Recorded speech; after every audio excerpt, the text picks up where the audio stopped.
Hey everyone, welcome back to the channel. Today we are going to dive deep into something that many of us struggle with: insecurities.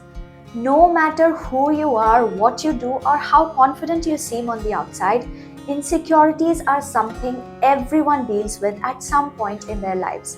Whether it's about our appearance, abilities, or relationships, those little voices in our heads can really mess with our confidence and self worth. Now, I know that this topic can be a bit sensitive, but it's an important conversation to have, especially when it comes to understanding how we deal with insecurities in a healthy way. I'm going to share some personal stories, a friend's experience, and dive into some research that hopefully shed light on how to deal with these feelings in a better way. Let me start by sharing a bit about my own experience. When I was in college, I was often teased for being really thin. People would call me a pole because I was very thin and tall, or a flat TV because I was flat chested. I didn't have voluptuous breasts, and I would always feel embarrassed about my body. It wasn't just a joke to me, it felt like my whole identity was being reduced to a single characteristic. As a young woman trying to fit in and find my place, I struggled to feel good about myself. At the time, I didn't have the tools or knowledge to process these comments, and I ended up internalizing them.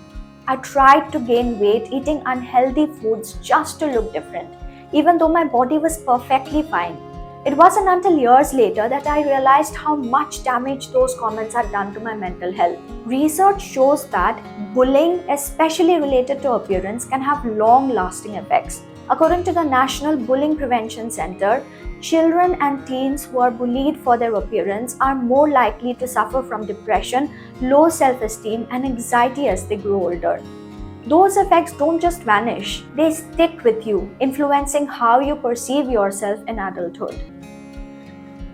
Now, I also want to share a story about a friend of mine who struggled with her own insecurities. Contrasting to mine, growing up, she was often bullied for being overweight. Her classmates would make cruel jokes about her size, calling her names like hippo and whale. It wasn't just the kids at school who made her feel bad. Even family members would comment on her weight, saying things like, "You should lose a few kgs." This constant pressure to look different really took a toll on her mental health. After years of bullying, she decided to do something drastic to fix her body. She started crash dieting, cutting out entire food groups, and over exercising, all in the name of trying to fit a certain mold. Her health deteriorated. She lost weight, but her energy levels plummeted. She felt drained all the time, and the body she had worked so hard to change wasn't even the one she truly wanted. It was making her absolutely non-functional. She couldn't get out of bed. It wasn't just about fitting into clothes, it was about feeling good in her own skin. In the end, she had to learn that true health isn't about size, it's about balance. In fact, a lot of research have shown that dieting and extreme weight loss practices often linked to long-term mental and physical health issues, including eating disorders, anxiety, and depression. Social media is another big factor that contributes to our insecurities. I mean, how many of us scroll through Instagram or Facebook and see people with perfect lives?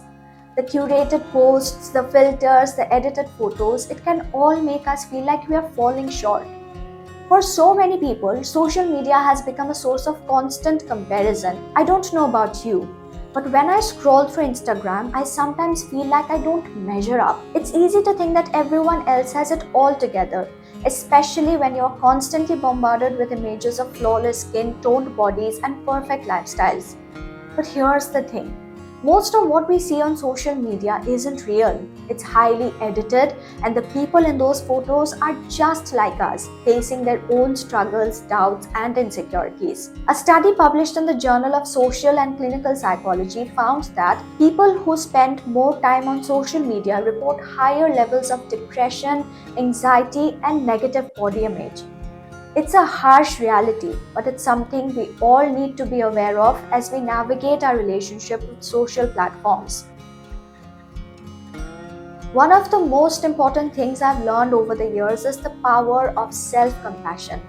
It's easy to be hard on ourselves, especially when we feel insecure. We criticize our bodies, our abilities, and our worth. But self compassion is about treating ourselves with the same kindness and understanding that we would offer to a friend going through a tough time. Research from Dr. Kristin Neff, a pioneer in the field of self compassion, shows that being kind to yourself leads to improved mental health, better coping mechanisms, and a stronger sense of well being. When we stop being our worst critics, we open up space for growth and acceptance. So, the next time you find yourself feeling insecure or down about something, take a moment to practice self compassion. Remind yourself that you are human and it's okay to have flaws. We all have them and they don't define us. Another major source of insecurity comes from constantly comparing ourselves to others. I mean, how many times have you looked at someone's success, beauty, or confidence and thought, why can't I be like that? Comparison is natural, but it can be toxic if we let it control our thoughts. When I was in college, I remember looking at my classmates who seemed to have it all together. They were more outgoing, had bigger social circles, and appeared to be effortlessly confident. Meanwhile, I was a big introvert and I felt like I was stumbling through life unsure of my place. But here's the thing. Those people were struggling with their own insecurities just like I was. According to a study by the American Psychological Association, people who engage in frequent social comparisons tend to experience lower self-esteem and higher levels of anxiety. The truth is, comparing ourselves to others is like setting ourselves up for failure. Instead, we need to focus on our own growth and progress. Celebrate your unique journey and remember that your worth isn't determined by how you stack up against someone else. One of the most important things in overcoming insecurities is finding a support system. Surrounding yourself with people who love you for who you are, flaws and all. This can make all the difference. I'm lucky to have friends who encourage me to be my true self without any judgment. These friends remind me of my worth, especially during moments when I feel insecure. Research shows that having a supportive network can help protect against the negative effects of insecurity. A study by the Journal of Personality and Social Psychology found that social support is linked to lower levels of depression and better coping skills. So if you're dealing with insecurities, don't isolate yourself. Reach out to people who lift you up and create a safe space where you can be vulnerable and authentic. Another way to combat insecurities is to focus on personal growth and self-improvement. It's easy to get caught up in the idea that we are not enough as we are. But the truth is, we are always evolving. In fact, personal growth is a lifelong journey and it's okay to have setbacks along the way. For me, focusing on personal growth has been one of the best ways to overcome insecurities. Instead of focusing on my appearance or comparing myself to others, I put my energy into developing new skills, pursuing my passions, and working on my mental health. This shift in focus has helped me build a better sense of self-worth. Evidence shows that when we focus on growth, we are more likely to experience greater satisfaction and happiness in life. According to the Harvard Business Review, people who adopt a growth mindset, believing that their abilities can be developed through hard work and dedication, are more resilient and optimistic. One thing we can't ignore when talking about insecurities is the role of the media and the influencer culture. Everywhere we look, from movies to advertisements to social media, there are messages about what we should wear and how we should act. These images are often curated and unrealistic, creating an ideal that many of us feel pressured to conform to. Take beauty standards for example. Women influencers often portray as having flawless skin, perfect hair, and a slim toned body. This portrayal doesn't reflect the reality of the majority of people, yet many of us feel the pressure to meet these unrealistic standards. I remember growing up and seeing ads for beauty products where women looked perfect even without makeup. It made me feel like something was wrong with me when I didn't fit that mold. The reality, however, is that most of these images are heavily edited. Research from the American Psychological Association found that media exposure, particularly unrealistic portrayals of beauty, has a direct link to increased body dissatisfaction and negative self-esteem. Instead of internalizing these idealized images, we need to remind ourselves that beauty comes in all shapes, sizes, and colors, and that true beauty is far beyond what we see in magazines and on social media today. When we think about insecurities, family and cultural expectations often play a huge role in shaping how we feel about ourselves. In many cultures, including mine, there's immense pressure to look a certain way, behave in a certain way, or achieve certain things. These expectations can create insecurities that follow us well into adulthood. For example, I have friends who were always told by their parents to lose weight or dress better because they don't fit the traditional beauty standards their family held. These comments weren't necessarily meant to be hurtful, but they often left my friends feeling like they weren't good enough as they were. The pressure to live up to family expectations can be overwhelming, especially when we realize that those expectations might not even reflect on our own desires or values. Research indicates that when families put too much pressure on children regarding appearance or behavior, it can negatively impact their mental health. A study from psychological science found that individuals who feel unsupported or judged by their families are more likely to experience depression and anxiety. It's important to recognize that we don't need to meet anyone's expectations but our own. Learning to set boundaries with family, especially when it comes to their comments about our appearance or choices, is key to building our self-esteem. One powerful tool in combating insecurities is gratitude. It might sound simple, but focusing on what we are thankful for can shift our mindset from negativity to positivity. When we spend too much time thinking about what we lack, we forget to appreciate what we already have. And that's often what contributes to our feelings of inadequacy. For example, instead of focusing on the things I thought were wrong with my body, I started focusing on all the things that I love about myself. I'm grateful for my health, my ability to learn new things, and the opportunities I've had to grow and change. When we practice gratitude, we begin to shift our focus from what we don't have to what we do. Studies have shown that gratitude can have a significant impact on our mental health. According to a study published in Psychology Today, people who regularly practice gratitude experience increased happiness, lower levels of depression, and a greater sense of well-being. The more we focus on the positives in our lives, the less room there is for insecurities to take over. Another crucial step in overcoming insecurities is learning to embrace imperfection. We live in a world that glorifies perfection, but the truth is, imperfection is what makes us human.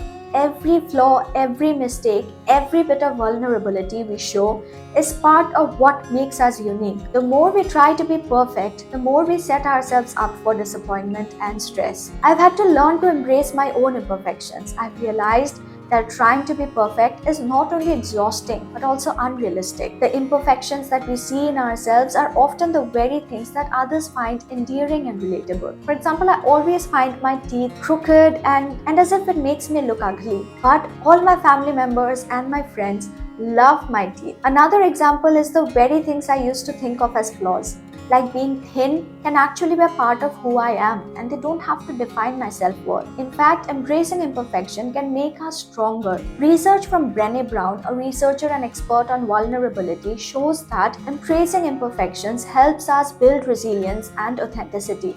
When we stop hiding our flaws and start accepting them, we open ourselves up to deeper connections with others and a more genuine form of self-love. Another powerful strategy in overcoming insecurities is changing the narrative in our heads. So much of our insecurity stems from the stories we tell ourselves about who we are. These negative talk patterns, like I'm not good enough or I'll never succeed, hold us back and keep us stuck in a cycle of doubt and fear. I know for me, I used to tell myself that I wasn't good enough because of how I looked, how I performed in school, or how I compared to others. But one day I realized that these stories weren't serving me. They were just limiting beliefs. So I started telling myself a new story. I'm enough. I'm worthy of love and success just as I am. Changing the narrative in our minds isn't easy, but it is possible. Cognitive behavioral therapy is one method that helps individuals reframe negative thoughts and replace them with more realistic positive ones. According to research from the American Psychological Association, cognitive behavioral therapy has been shown to help people overcome anxiety, depression, and low self-esteem by challenging the negative thoughts that fuel insecurities. Physical activity can be an important part of overcoming insecurities, but not for the reasons you might think. I used to think that exercise was all about changing my body to meet a certain standard, but over time I realized that it's more about how it makes me feel on the inside. Exercise boosts our mood, increases our energy levels, and helps us feel more connected to our bodies, which is crucial for building self confidence. When we exercise, our bodies release endorphins, which are chemicals that improve our brain and make us feel happier.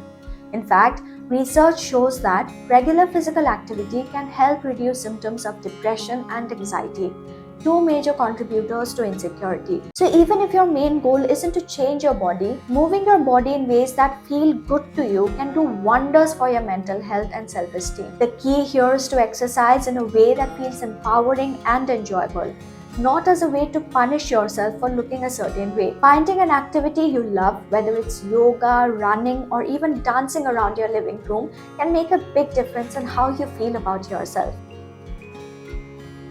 Finally, one of the best ways to deal with insecurities is to celebrate your progress, no matter how small. It's easy to focus on the areas where we feel we are lacking, but taking the time to celebrate even the tiniest victories can help us build momentum and confidence. I remember when I first started focusing on my personal growth journey, I felt overwhelmed by how much I thought I had to change. But over time, I learned to celebrate the small wins, whether it was getting out of my comfort zone, trying something new, or simply being kinder to myself. These small wins add up and make a big difference in how we view ourselves. Research from the University of California shows that celebrating small achievements boosts our motivation and sense of self-worth. When we acknowledge our progress, we remind ourselves that we are capable of growth and change. It's about creating a positive feedback loop that reinforces the belief that we are always moving forward. So that's it for today's episode. I hope that by sharing my story, my friend's experience, and some evidence based tips, you feel a little more equipped to handle your own insecurities. And it's definitely a journey, but the important thing is that you don't have to do it alone. Whether it's practicing self compassion, focusing on personal growth, or simply changing the narrative in your mind, there are plenty of ways to deal with insecurities that build a healthier relationship with yourself. So, what strategies have worked for you in overcoming insecurities? Let me know in the comments below. I'd love to hear your thoughts. And as always, if you found this video helpful, share it with someone who will benefit from it. Take care and remember to be kind to yourself. I will see you in the next episode. Till then, keep glowing.